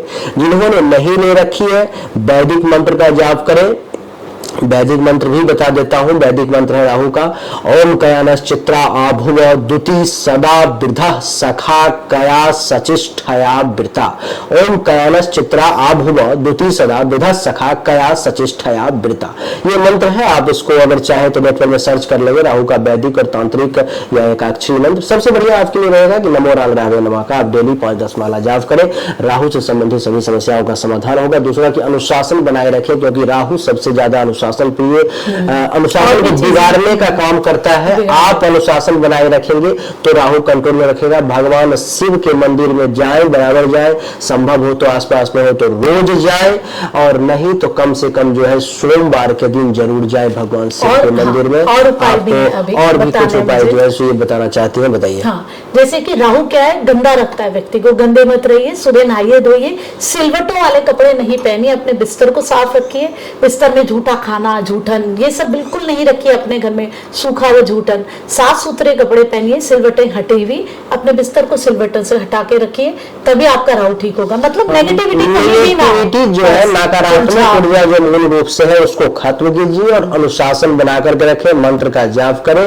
राहु आपको बहुत ज्यादा परेशान नहीं करेगा। नशे से दूर रहिए, नशे से दूर रहिए, सट्टा मत करिए, सिगरेट शराब कुछ मत कीजिए, वरना राहु आपको फिर तबाह कर देगा वो। फिर आपको अपने उसमें ले लेगा, फिर मोह माया इनमें आप फंसते जाएंगे। आप अगर स्ट्रांग रहेंगे ना, देखिए राहु क्या है, राहु है स्ट्रांग ऐसी चीज, अगर आपने उसको काबू कर लिया तो फिर वो आपके हिसाब से चलेगा। और अगर आप अपने आप को इतना स्ट्रांग कर लें और आप अपने राहु को अगर अपने हिसाब से चला सकें, फिर आप जीवन में कुछ भी पा सकते हैं जो आप चाहें। तो आपको अपने आप को मैनेज करना है, डिसिप्लिन में रखना है, साफ सुथरे अच्छे कपड़े पहनने हैं, बड़ों की सेवा करनी है। लगेगा ये तो सारी आदर्शवादी बातें हैं, लेकिन करनी पड़ेगी अगर जीवन में बहुत ऊपर जाना। आप देखिए जो इतने बड़े बड़े लोग हैं, चाहे वो इंडस्ट्रियलिस्ट हो, चाहे वो कलाकार हो, तो क्या वो ये सब नहीं करते होंगे? आप देखिए अमिताभ बच्चन जी को, कैसे हाँ कितने पाबंद है, कितने अच्छे तरीके से। अक्षय कुमार जी कितने अच्छे तरीके से ये बच्चन जी हर एक से रिस्पेक्टफुली बात करते हैं, कितना सम्मान करते हैं हर एक का। क्यों, क्या उनसे अच्छा कोई आदमी नहीं है? लेकिन जिस तरीके से वो हर एक छोटे से आदमी की भी इज्जत करते हैं, वही उन्हें एक आम से खास बनाता है। तो आप नहीं कर सकते किसी का सम्मान। कौन सी बड़ी चीज हो गई कि आप सम्मान नहीं कर सकते? अपने अंदर की हीन भावना को खत्म कीजिए और कॉन्फिडेंस को लाइए। अमिताभ बच्चन जी को बिल्कुल नहीं लगता, देखिए कैसे कुर्सी हटाते हैं, बिठाते हैं, किसी की कोई चश्मा उनको दे रहे हैं, ठीक कर रहे हैं। इतना बड़ा व्यक्ति कर सकता, तभी तो वो बड़े हैं। बस यही अगर हमने ठीक कर लिया ना, तो फिर हमारा राहु ठीक हो गया, तो ऑब्वियस सी बात है उनका बहुत बढ़िया होगा। चलिए, तो आज का वीडियो हम लोग इसी पर में समाप्त करेंगे। और राहु के लिए बस यही जो उन्होंने बताया, कुछ बातें हमने भी ऐड कर दी, ये आपको करने का प्रयास करना है। वीडियो काफी लंबा हो गया है, लेकिन आपके लिए ये बहुत काम का वीडियो है। मुझे नहीं लगता कि पूरे गूगल पर में, यूट्यूब पर में इतना ज्यादा डिटेल्ड वीडियो सिर्फ राहु के बारे में अवेलेबल होगा, नहीं होगा, ये मैं जानता हूँ, क्योंकि मैं भी दिन रात यूट्यूब और गूगल ही करता रहता हूँ। अगर आप सबको अच्छा लगा तो इस वीडियो को जरूर लाइक करें। वैसे मैं इनके चैनल का लिंक भी नीचे डिस्क्रिप्शन में डाल दूंगा, चैनल का नाम डाल दूंगा, इनका कॉन्टैक्ट नंबर वगैरह सब कुछ डाल दूंगा, ताकि आप चाहें तो इनसे कॉन्टैक्ट करके, अगर आपको लगता है कि इन्होंने जो सही बातें बताई है आपके दिल को अगर छू गई है, तो आप अपनी जन्म कुंडली वगैरह का अध्ययन इनसे करवा सकते हैं। और इनके चैनल पर भी जा करके देखें, लिंक नीचे डिस्क्रिप्शन में। अच्छा लगा तो वीडियो को लाइक करें, शेयर करें, चैनल को सब्सक्राइब करके इसके बेल आइकन के बटन को दबा दें। आप सभी का एक बार फिर से बहुत बहुत धन्यवाद। Thank you so much. जय हिंद, वंदे मातरम। बोलिए राधे राधे।